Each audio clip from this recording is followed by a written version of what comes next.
Morning and welcome to Morning Joe. It is Tuesday, November 8th, Election Day. Along with Joe, Willie, and me, we have former chairman of the Republican National Committee, Michael Steele, is with us. Former chief of staff to the DCCC, Adrienne Elrod. She was senior aide to the Hillary Clinton and Biden presidential campaigns. CEO of the Messina Group, Jim Messina, is back with us. He served as White House deputy chief of staff to President Obama and ran his 2012 re-election campaign. And the co-founder of Axios, Mike Allen, is here on this Election Day. There is so much to talk about. We've got 4 hours. Thank God. I think we're going to need a bigger boat on this one, Willie. Willie, this is, for me, this is turning into one of the most fascinating midterm elections I've ever seen and participated in.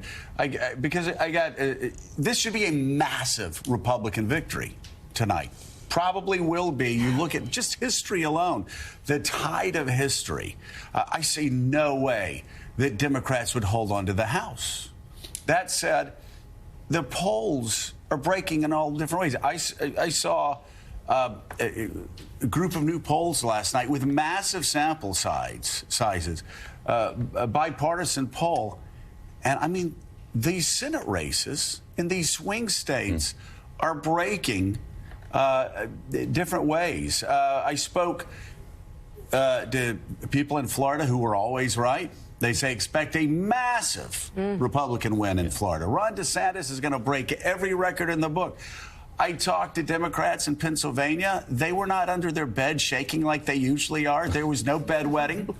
There was no weeping. Okay. They're feeling good about Fetterman. They're, of course, feeling great about Shapiro.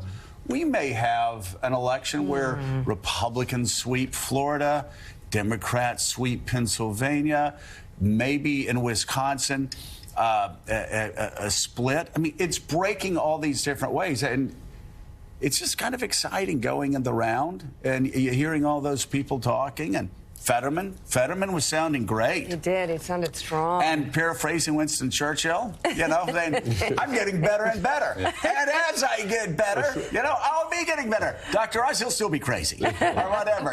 It's like the Churchill, yes, ma'am, I am drunk, but you're ugly. In the morning, I'll be sober, but you'll still be ugly. Terrible. It was horrible. How could he say that?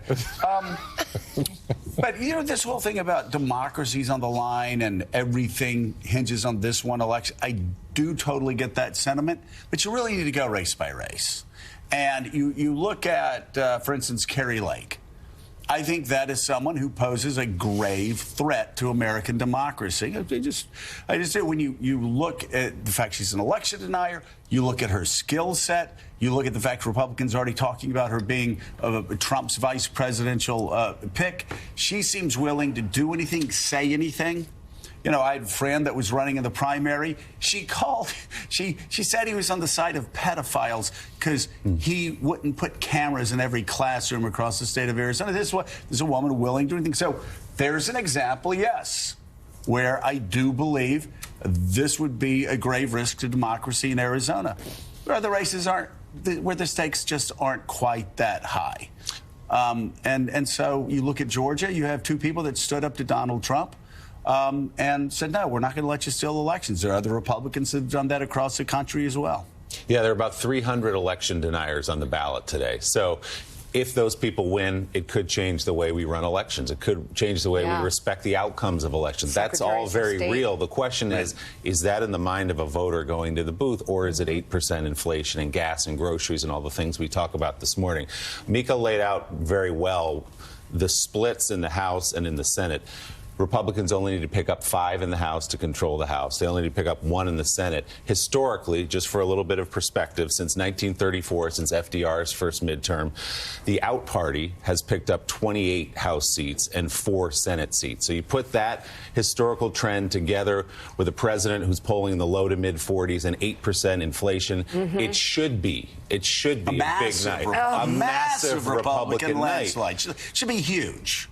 Maybe it will be in the House, but the Democrats, as you say, they're looking at Pennsylvania, they're looking at Georgia, they hope they hold on to New Hampshire, they better, that's one we'll be watching early.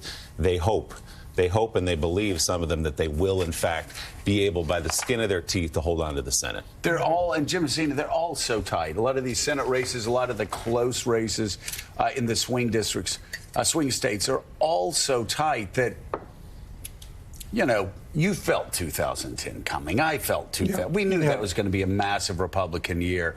Same thing with 94. I mean, you know, we knew that was going to be a big year. Man, there are so many cross currents this year. It is crazy. I mean, beware of the undertow and the riptides, because you don't know where it's going to take us tonight. And all of this fear and loathing and all of these people saying, oh, this proves that so-and-so ran a bad campaign here or there. We still don't know. People are going to start voting, you know, in person in an hour. It's crazy. I mean, you look at this. The question is whether it's 2010, to your point, a red wave, just slaughter everywhere, or whether it's 2018, where the Democrats take the Senate or the House, but Republicans pick up seats in the Senate. It feels like that to me. Yeah. We just have never seen this many Senate races sitting on the precipice. I mean, I was looking at numbers last night. We have 7 or 8 Senate races that are within the margin of error. And can I just ask, would you be shocked if the Republican or the Democrat won Nevada, won Arizona, won Georgia, won Pennsylvania, won New Hampshire, won even Wisconsin? You know, Ron Johnson's North Carolina been ahead. North Carolina. Ron Johnson's been ahead in a lot of polls, but man, I keep seeing these Barnes polls where he's well within the margin of error.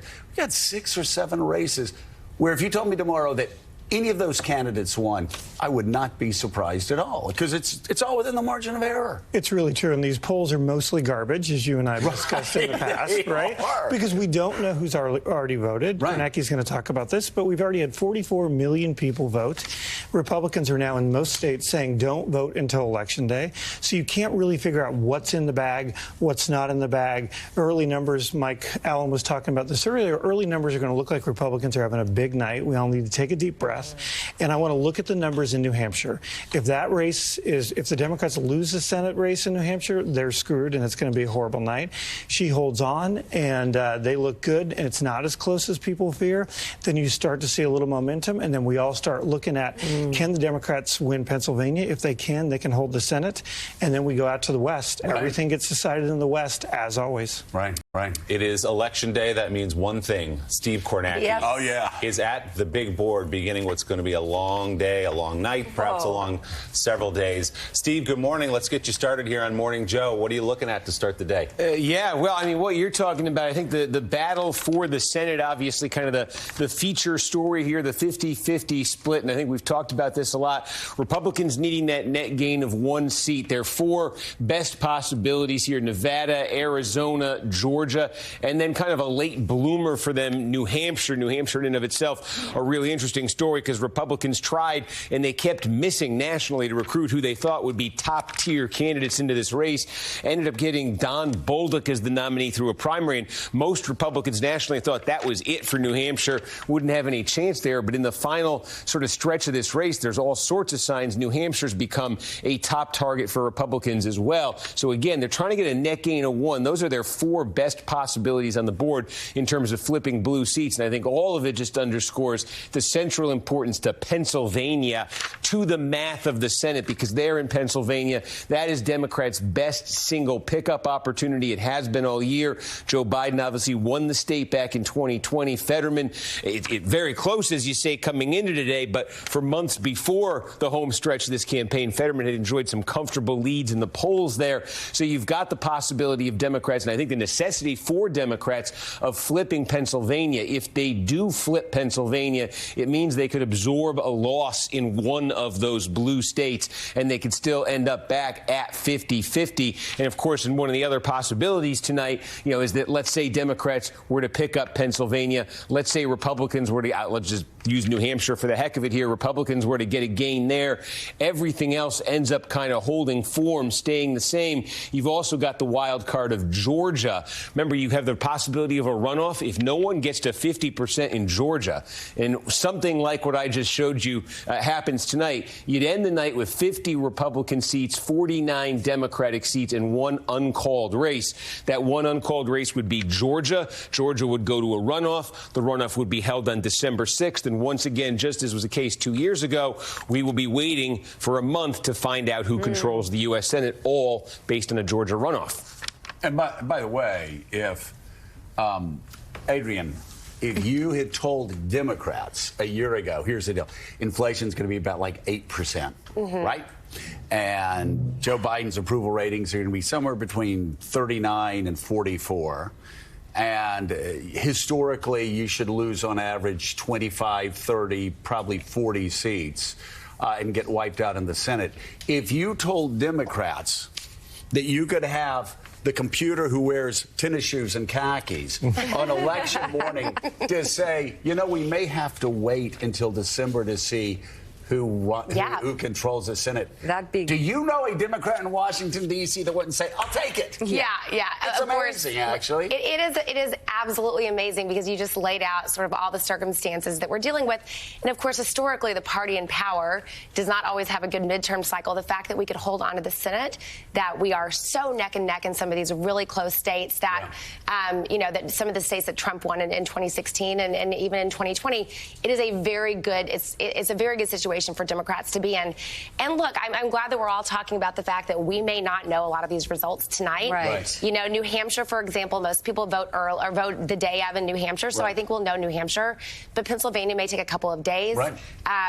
Arizona may take a couple of days. We have to let every single vote count because it's so close. Arizona, because a couple weeks. They count one vote, go out and have a ham sandwich, come back, count another get a vote, manicure, go home and sleep. I've never seen Arizona and Nevada, seriously.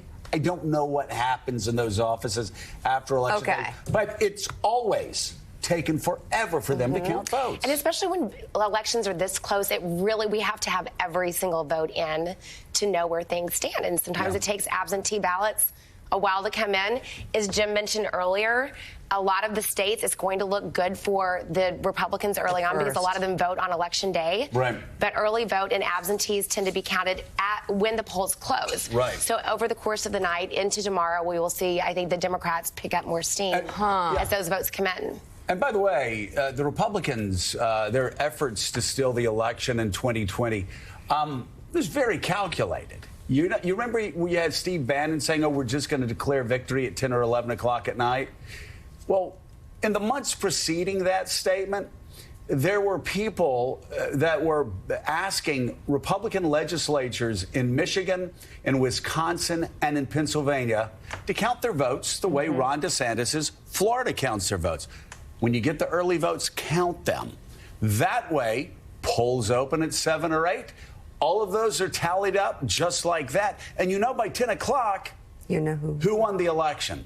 Right. So when you hear Republicans at 10 o'clock or 11 o'clock going, all right, let's count. Let's just stop counting the votes I won. When you hear that, understand this is all very calculated. They're doing this for a reason because they understand Republicans do well day of.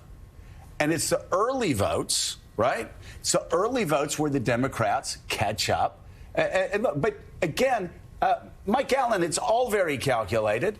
They knew this was going to be the reality in 2020. And I just heard you talking on Way Too Early with Jonathan Lemire about how this is going to come down tonight. And I want everybody to listen to this, okay? Because let's limit the fear and loathing, the weeping and the gnashing of the teeth. Let's limit that tonight at 8, 9, and 10 o'clock at night.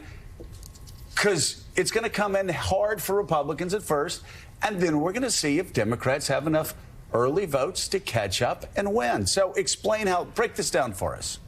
Yeah, Joe, that's exactly right. Now, the weeping and the gnashing of teeth may cometh in the morning, but Democratic campaigns are saying not so fast. Right. So tonight, across the map, we were having warnings yesterday by Democratic campaign committees saying, watch out for Republicans prematurely declaring victory. Look for a possible rerun of the red mirage from 2020. And, Joe, your voters will remember the red mirage of 2020, where Democrats warned exactly what you're talking about, that on election night, Republican votes may be heavier. By the time mail-in votes, where Democrats are heavier, the result will change. And, of course, we saw that. We saw President Biden becoming President Biden on Saturday. So Democrats yesterday warning of a red mirage 2, and that is that tonight, because of the mechanics of how votes are counted, Republicans may look like they're doing better than they're doing. So this is part of the new attention to the mechanics of vote counting in these briefings, some of them for journalists, some of them off the record, some of them for donors and supporters, talking very granularly in a way that we never have about the timeline of vote counting, the mechanics of vote counting, with Democrats all using it to make the preemptive case that this may take a while. Mike, could you thank you so much for being with us, Mike. Mike Allen. Could you just give us a happy election day just to send us on our way? He only does that on Fridays. No, he doesn't. Watch this. Okay. I do it when Joe says it, and happy election day. Thank you for your coverage. I feel so much better now. Thank you, Mike Allen. I don't know. Greatly appreciate it. Friday better. He takes requests. Yeah, well, he takes requests. requests. And the God of DeVito, Mike. Oh, he's gone. All right. So Willie, the thing is, so this red mirage, it always happens. Think about 2018. You're watching 2018. Most people that were watching, 9 o'clock, 10 o'clock, 11, there's, oh my God, Republicans are going to hold on to the House. And then suddenly, in Virginia, those states start moving Democratic. In California, over the next week, when they're counting the votes, they start moving. There was actually a red mirage early in 2018. Democrats ended up, what did they end up, 44 seats or something in 2018? 40 seats in 2018. So again, it always starts slow for Democrats. By the way, it may remain slow. I'm not cheerleading anything. I'm just saying, let's just not allow people who hate American democracy to hijack the narrative tonight at 9 p.m. And they're already doing it. Malicious actors are saying, if there's more vote coming in, if it's not all there at 9 o'clock, 10 o'clock, you know something is up. Oh, they're going back to 2020, which we know is garbage. We've already litigated. Voters right now is not the economy, it's democracy. And imagine where we were 6 weeks ago when it was the reverse. Something's happened. Something's happened in that time where voters are looking at this election slightly differently than we may think. And it's not pretending a wave of any type. It's just saying voters have begun to settle on the democracy question in a way they hadn't weeks in advance of today. So I'm watching to see where that lands us. I get the parallels and everyone's saying, the wave and the history and all this, but that was conventional. That was conventional politics playing itself out. So, yeah, there were historic trend lines that mattered.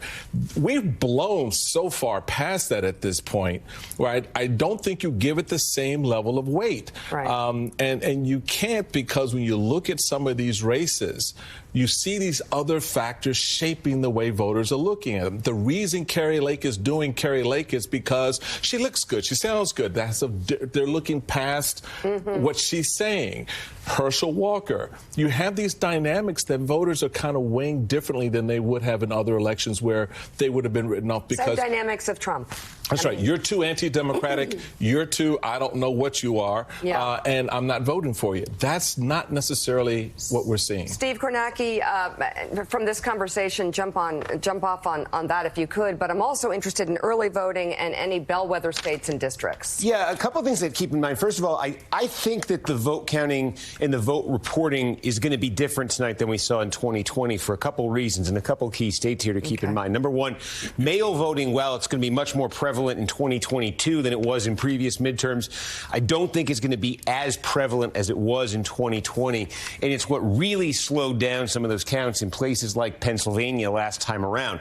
So I think there's going to be a little bit more efficiency at counting the votes. There may be a little bit less of a stark divide between the early and the same-day vote. vote. And there's also been some procedural changes. So the way I kind of see the night playing out is, first of all, as you mentioned, Florida is probably the most efficient big state at counting up its vote. Within 30 minutes of poll closing time, every county reports out its combination of its early and its mail vote. The early vote in Florida actually isn't that Democratic. It's just the mail vote that is. That combo, though, it's about 2/3 of the vote in every county. It's going to be more Democratic than the same-day vote. So you'll see in the first 30 minutes in every big county in Florida, we're talking by a margin of about 5 points here or so. Democrats will put up their best numbers. Then the same day will come in, and really, you know, by 11 o'clock or so, we'll have Florida. Some key questions in Florida. You know, Republicans in Miami-Dade County, they shaved what was a 30-point Clinton win down to single digits in 2020. Can DeSantis outright win Miami-Dade, 70% plus Hispanic county? There are a number of congressional seats just in Florida. It was an aggressive redraw of the map in that state by Governor Ron DeSantis and the Republicans. There are a number of House races that, you know, you could get a sense early on. Right there are Republicans on their way to getting those 5 seats. Another key change, I think, is north of Florida in Georgia. And under the new voting law that they have in Georgia, it's now the Secretary of State's office has been encouraging counties to pre-tabulate. That's the key here, to pre-tabulate the early and the mail vote. They can do this as long as it's in a separate area at these facilities, and to give them the capability, potentially, if they do this, to release the combination of the mail and the early vote, just as they do in Florida, by like 7:15 Eastern. So there's indications from counties in Georgia, especially big Democratic counties, that this is what they're going to be doing tonight. So yeah, we'll see. You hear a lot of plans from election officials beforehand. We'll see if they follow through on it. But there's the potential in Georgia for the Democrats actually to be putting up some very big early numbers in Georgia. Then you get the same day vote in, and it becomes a question of, can the Democrats chip away at that? The same is true in North Carolina and Ohio. These are your two 7:30 poll closing times.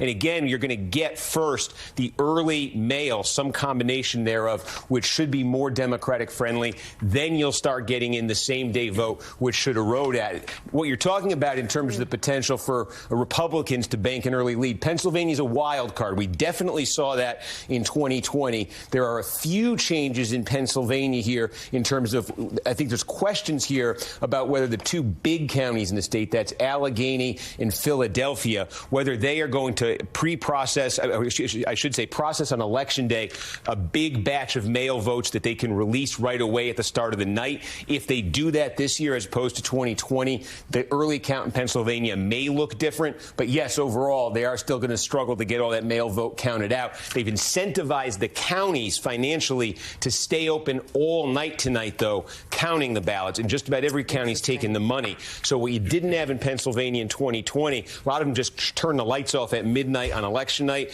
And that's part of the reason for that long delay. It still could take till tomorrow, could take till Wednesday, Thursday in Pennsylvania. But it may be quicker in Pennsylvania. The two that I do think we are going to be waiting for a long time on are Arizona and Nevada. And it's just, Arizona, what you're going to get is 10 p.m. Eastern.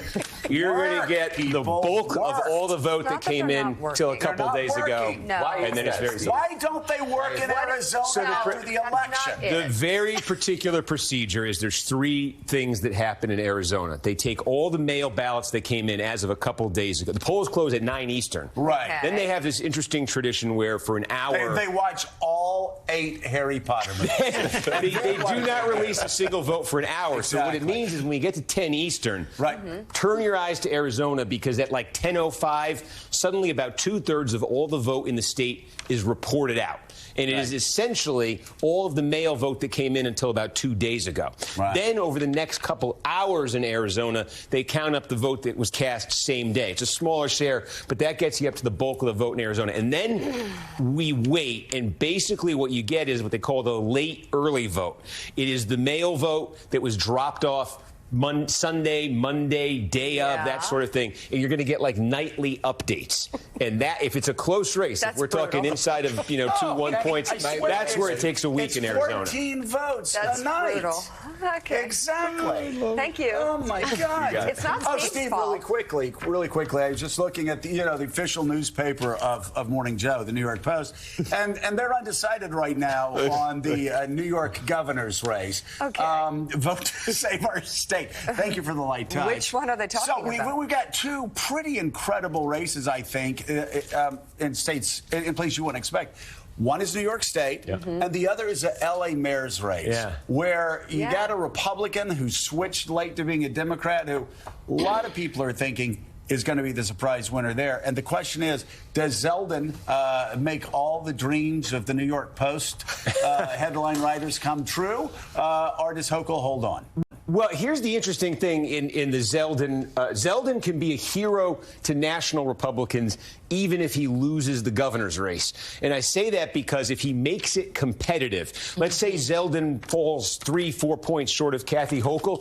If Zeldin is doing that, he is necessarily going to be running up massive margins on Long Island, massive margins upstate. And there are New York and California are like the motherlode of competitive congressional districts. And New York is filled with congressional districts that Republicans are trying to flip from Democrats. And so if Zeldin is really competitive tonight, there's the first, there's the second district out in eastern Long Island that are already Republican. Republicans are eyeing the third and the fourth district to get closer to New York City that voted for Biden by 8 points, by 12 points. If Zeldin is having a monster night on Long Island, those two could be flippable for Republicans. Then Sean Patrick Maloney, the chair of the DCCC, he's nervous about a strong Zeldin showing because his district would be the kind of district that would vote for Zeldin, even if Zeldin's falling just short statewide. But the 17th, the 18th, the 19th district, Democratic seats in New York could all go just if Zeldin makes it a game in New York. So if he wins personally, obviously, he's going to be happy, and Republicans in New York are going to be thrilled. And the New York Post, it sounds like, will be quite happy, too.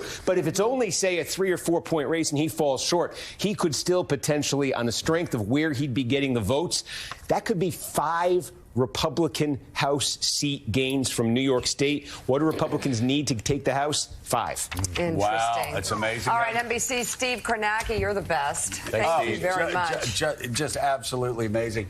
I wanted to just, before we go, I wanted to talk about voters, because people that will watch a show for 4 hours, they may be a little more into the weeds like us about politics than the actual people that go and vote. And I observed that. First time I ran, I went and was just watching people going in to vote. I started shaking violently 5 minutes later and just drove off. It made me so nervous, you know. I exaggerated just a little bit. But we talk about the economy. It's the economy's stupid. Yep. Well, in 1994, when I won, it wasn't the economy stupid. The economy was doing pretty well. It was a collection of things. People thought Bill Clinton and the Democrats had gone too far left, right? So you could say the same thing in 2010. But so many times people go into a voting booth, and they're not going in there thinking like us. Oh, interest rates are here, such and such. You have that's what makes this year so fascinating. You do have a 50-year right for women to make decisions about their own body taken away. That may not be showing up at the poll, but that's in the back of people's mind, right?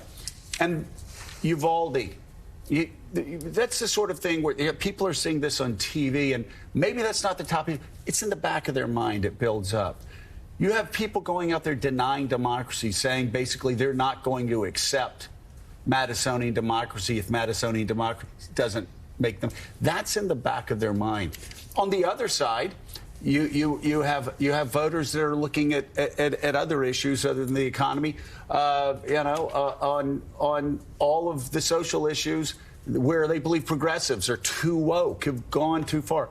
And it's just this collection of things. And I know I've surprised myself in the past when I've gone into a voting booth thinking I was going to vote a certain way, and then, you know, I'll just say it. Like in 2006, I was angry at Bush and the Republicans. I voted a straight Democratic ticket. In 2014, I was angry with Democrats in the state of Connecticut who were wrecking this state. I voted a straight Republican ticket. But I didn't know that until I went in there. It's just, and sometimes I've walked out of a voting booth going, huh, that's interesting, okay. But that's how most Americans go in, and sometimes they're not even sure. That's why, you know, we can't predict based on the economy. It's an entire collection of things. And at the end of the day, people go, okay, who's going to represent me the best? Who's going to take care of my family the best? They vote that way and come out. and then you have this remarkable thing called democracy, and we get surprised more often than not, don't we? We really do. And so, some numbers matter here. To your point about who these voters are, and exactly right, they're not focused on this. The average swing voter thinks about politics 4 minutes a week, has 2.6 jobs, has kids worrying about what to do. I think Michael had an interesting point about what these voters actually care about, because I'm with you. I've always been an economic guy. That's wins elections. When I ran President Obama's campaign, Bill Clinton would call me up at 2 o'clock in the morning once a month to say, Jimmy, on all elections, it's always an economic referendum.